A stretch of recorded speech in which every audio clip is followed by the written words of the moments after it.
Man in distress jumped onto the tracks, but a TTC employee came to his rescue. You are watching a life-saving moment. A TTC employee at Dundas Station holding on to a man who had jumped onto the tracks.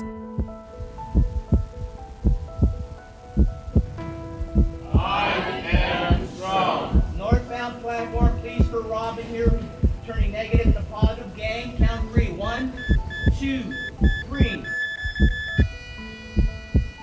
Louder. I am strong. Just breathe in, breathe out, look me in the eye. And then he was just like, okay, now just say, I am strong.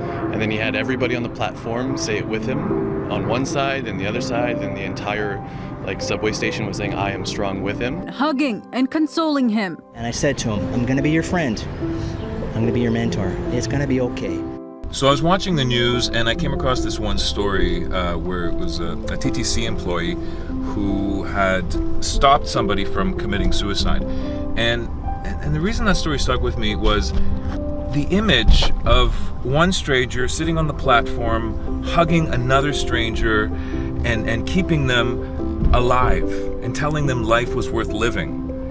And it was just so powerful to me. And I thought, who is this guy? I gotta meet him. A hand on a stranger's leg. A smile begins to appear. For days, we have only referred to him as a TTC employee who committed a heroic act, but his name is JP Attard. In the 25 years with TTC, I've actually saved 3 people from committing suicide. In the past 25 years, total of 6. But April 26th was the very first one that was caught on camera. Now you have mentioned a few times that you're wired differently. What does that mean to have ADD? Well, when you have ADD, attention deficit disorder, in the 60s when I was growing up, it was really not known. It was really more of your kid's hyper, give them Ritalin. Back in the 60s when I grew up, it was like 1 out of 5 kids had ADD. As of today, it's 3 out of 5. What was your first impression when you met JP? Crazy.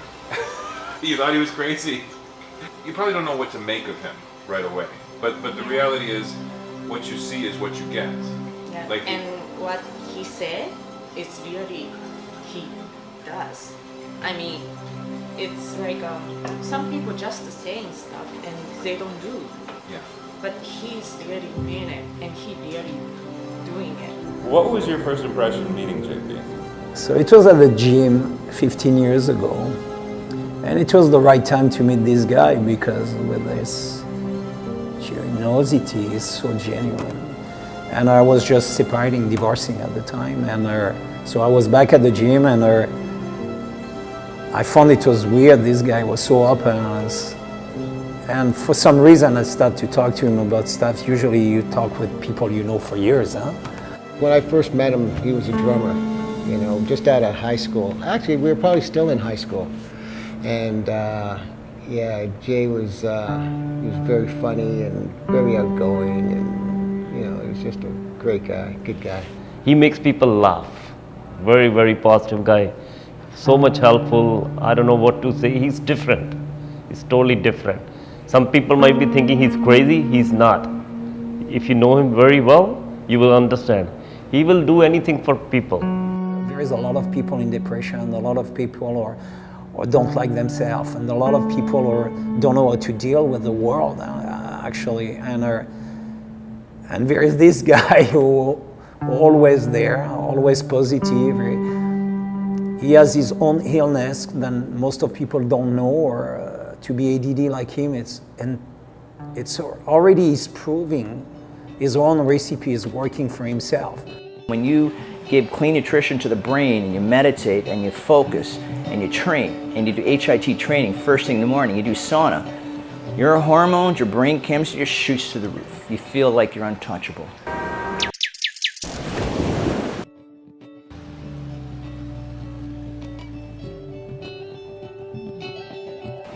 On April 26, 10:30, I was at Dundas subway station and I was talking to a friend of mine, a janitor, a gentleman by the name of Louis. It was an average day. We were talking about customer service. And what happened, all of a sudden, some kid just walked by me and walked down onto track level by the corner of my eye, because when you have ADD, your brain is racing, you can catch 10 things quicker than your normal brain. I noticed this kid was just not all there. He looked like a zombie, and he was wearing a bracelet that I could tell that he was just released from some kind of hospital. So I told the janitor to do me a favor, cut the power. So he cut the power within 15 seconds, and I do give him credit. He was part of the story. So within 15 seconds, I sat down on track level, and I said to him, "Sir, are you having a bad day?" He says, "I want to hurt myself." And I says, "Are you having girlfriend problems?" He said, "Yes." I gave him a hug. I said, "You know what? Nobody's worth suicide." When you saw that video that went viral of him sitting on the platform hugging a stranger who wanted to kill himself, I didn't surprise because I know it's him.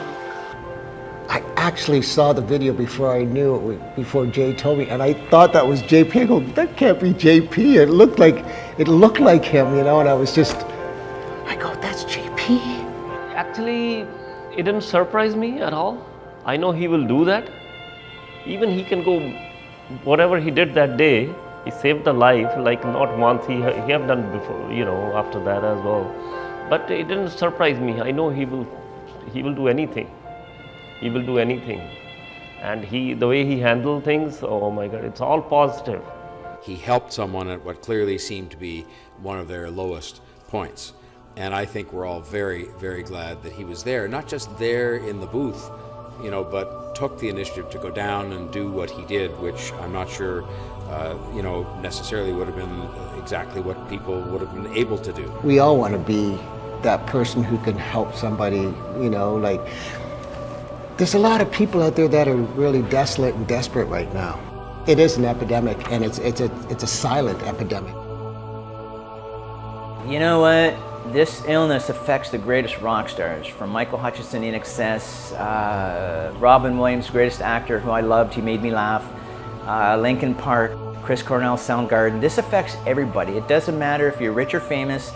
If you can't deal with your stress, and if you're doing drugs and alcohol and booze and smoking, you're just gonna go off the deep end. If you're pushed to the limit, you're gonna snap.